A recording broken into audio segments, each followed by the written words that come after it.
Right, so hello and welcome back to Books and Things and welcome to another video. And today I'm going to be reviewing a couple of books that are on the long list for the Walter Scott Prize for Historical Fiction.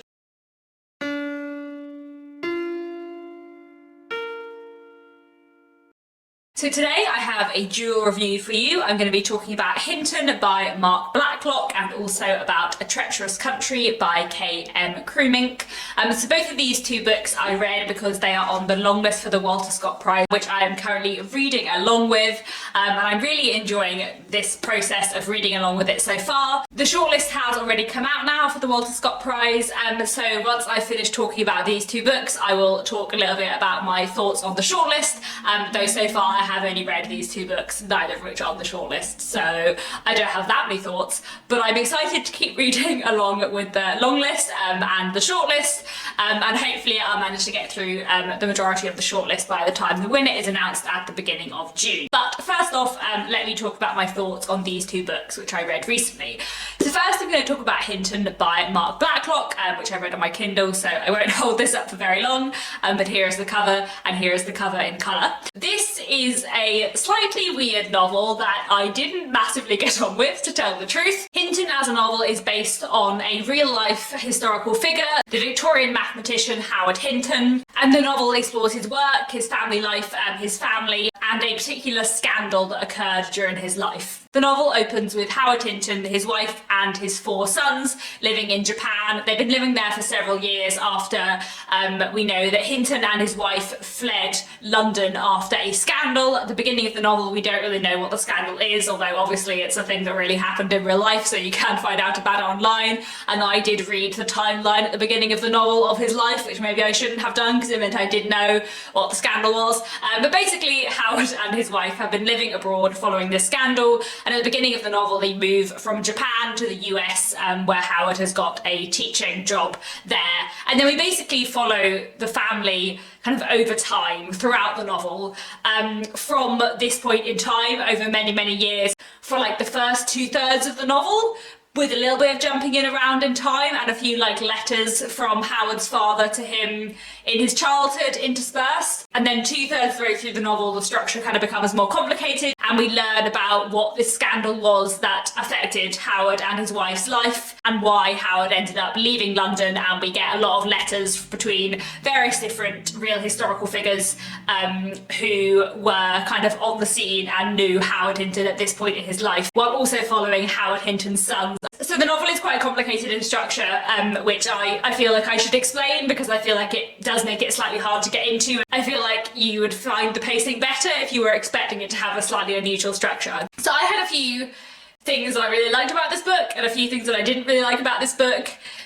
I think in general it's not quite to my taste. The Walter Scott Prize for Historical Fiction tends to longlist over quite a big spectrum from like really accessible reading group historical fiction to much more literary historical fiction, and my personal taste is much more on the accessible reading group, slightly more commercial end, and Hinton is definitely much further up the literary end. So I think my main issue with Hinton is just that it's a little bit too literary for me as a novel, and there might be a lot of people who would really enjoy it much more than me if they have slightly more literary tastes. The reading experience for me was also slightly marred by the fact that I read the life timeline at the beginning of the novel before reading the book, and I think there would have been a lot more things I didn't know about that were slowly revealed to me if I hadn't. To be honest, I think actually if I'd had a physical book I sort of would have known to skip that, but somehow in an ebook I just kind of automatically read everything in the prelims.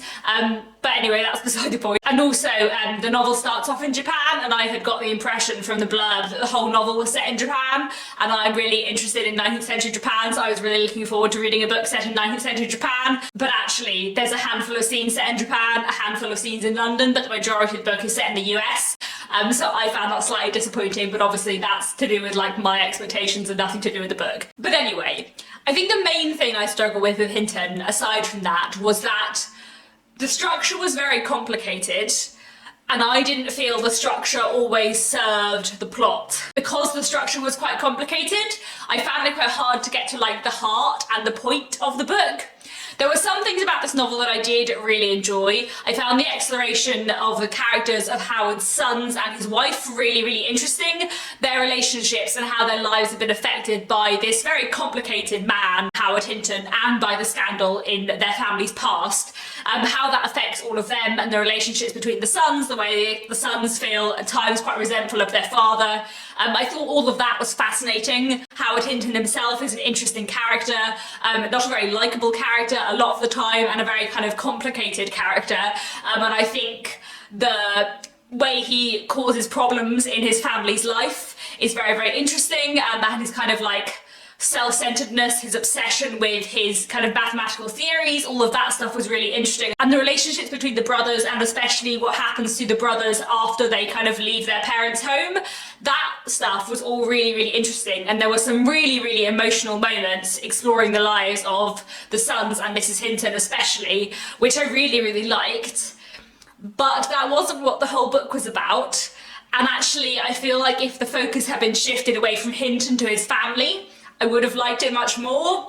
And also, if the structure had been a bit more focused, I would have liked it much more. Because the novel moves around quite a lot in time and space, because there's a lot of big time jumps, and because there are kind of you know, letters and various other little bits and pieces kind of put in alongside the narrative, I found it quite hard to like emotionally engage with the characters, and every time I'd like connect with a character, we'd suddenly move and be somewhere else and something else was happening. And then one of the sections of the book that was my favourite was a series of letters between various other historical figures who knew Howard Hinton, and I really liked this section. And then when I got to the end of the novel, in the author's note, I realised that a lot of those letters were real historical documents, which I kind of liked, but also then I feel that was quite weird that one of my favourite bits of the novel was actually some historical documents, not something written by the author. It was sort of an enjoyable reading experience, and I feel like it was quite intriguing, but I felt like I just couldn't fully connect with the novel because, as I said, I think it's just a little bit too literary for me, and I think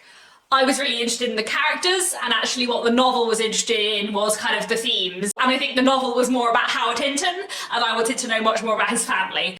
So I think I kind of had complicated feelings for this because it wasn't quite the right book for me. It was an enjoyable and interesting read, but there were just a few things that meant I found it hard to fully get into it. However, one thing that did occur to me while reading this novel is that it's a novel about a real historical figure, a man who is fairly famous in history, but I was so much more interested in the man's family rather than him. And there are two other books on the Walter Scott long list that I haven't got to yet. In fact, both of these are on the shortlist. A Room Made of Leaves by Kate Grenville and Hamlet by Maggie O'Farrell, which are about the wives of well-known male historical figures.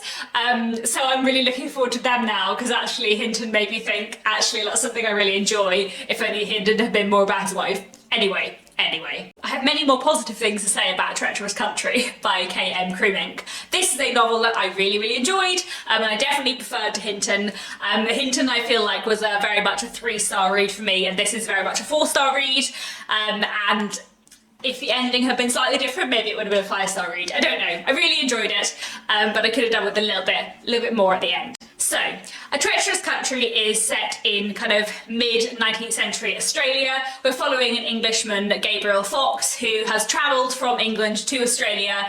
He is looking for a woman who was transported there 30 years ago, who is a connection of the woman who he wants to marry, and he's trying to find this woman to impress the woman he wants to marry's family. So he's travelled to Australia from his home in England to try and track down this woman, and we follow him on this kind of mission and all the various people he gets caught up with. At the very beginning of the novel, he meets a Irishman who kind of acts as his guide throughout the novel, and we're following kind of their relationship as well as all of the other characters around them and this kind of very complicated, interesting, treacherous setting of 19th century Australia. But while all this is happening, we're also finding out a lot more about Gabriel's family back home and the various other complicated reasons why he might have decided to leave. I really enjoyed this novel. I in fact read it all in one day because it's pretty short, and it was just really engaging and compelling and really intriguing, and the more I read it, the more I got into it. The book is told in first person, and Gabriel Fox has a very distinctive narrative voice, and at the beginning of the novel I kind of wasn't sure how much I liked him as a character, and as the novel goes on and he kind of grows as a character, you get to like him and know him a little bit more. He's only 25 years old, and I feel like in amongst everything else that's going on in this book, it is a bit of a coming of age story too, and Gabriel kind of realising maybe what he wants from life, and kind of understanding himself and his family more. I really liked the exploration of Australia in this time period and the complexities of it as a place. I really enjoyed the exploration of Gabriel's family, and there's a lot about kind of gender politics within the relationship between his parents and the kind of complications of class and gender in this time period, and how they might feel different and operate differently in Australia to England. I really enjoyed all of that. It's a very adventurous novel as well, and there are some like wonderful dramatic scenes I really enjoyed. So basically I really enjoyed this novel. I thought it was really great and I would highly recommend it. It's a very good read. Like I said, I do kind of wish the ending had been a bit longer. It ends fairly abruptly and I kind of felt like I just needed like another 20 pages at the end, which I think is a personal preference thing. I like a slightly more tied up ending, and I did kind of like the ending in many ways, but there were just kind of a few too many unanswered questions, and I just wanted that little bit more. Another thing that I did find slightly strange about this book and slightly confusing is that basically when Gabriel meets William, he assumes that William is a cannibal because he's Irish. And I believe from looking it up and Googling it that there was a famous case of an Irishman who was sent to Australia who ended up eating humans, and that this kind of would have been very much known in popular culture at the time, which is why Gabriel has this like weird assumption that this Irish man is a cannibal. And I just found it really weird and really confusing, and I just thought that was like a really weird element of this book that I just didn't really understand. But there we go. It was still a really enjoyable read, would highly recommend it, and definitely I like this a lot more than Hinton. Those are the two books that I wanted to tell you about today, but I did want to talk a little bit about the shortlist and the rest of my reading plans for reading along with the Walter Scott Prize. The shortlist kind of crept up on me. I can't believe it's been like more than a month since the long list announced. I don't really know where March has gone. But there are 5 books on the shortlist for the Walter Scott Prize. There is The Tolstoy Estate by Stephen Comte, A Room Made of Leaves by Kate Grenville, The Mirror and the Light by Hilary Mantel, Hamnet by Maggie O'Farrell, and The Dictionary of Lost Words by Pip Williams.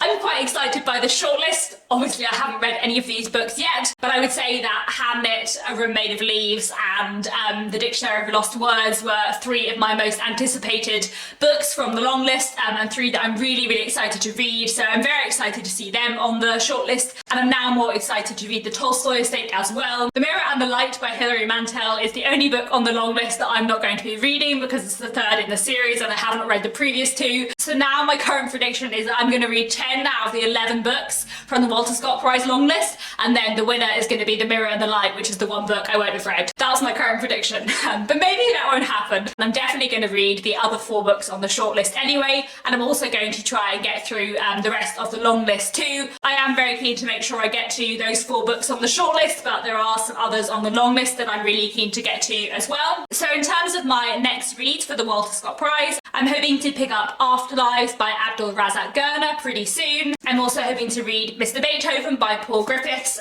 because I have a physical copy of that, and I've also got Hamlet sitting on my shelf, so hopefully I'll get to this soon too. So I think those will probably be my next 3 reads, and then I will do another like review video wrapping up those, and then I will go on to read some more of the books on the long list and short list. So I'm hoping to read those 3 in the first half of April, hopefully, and then I'll read like 3 more maybe in the second half of April. We will see how I get on with that. Regardless, I'm really looking forward to everything else on the long list, and I did enjoy my reading experiences so far. Like I said, definitely preferred A Treacherous Country to Hinton, but I really enjoyed A Treacherous Country and would definitely recommend it. So that is all for now. Thank you very much for watching. Please do let me know down in the comments if you've read anything on the Walter Scott Prize long list and what you've thought of them so far. And that's all for now. Thank you very much for watching, and I'll be back very soon with another bookish video.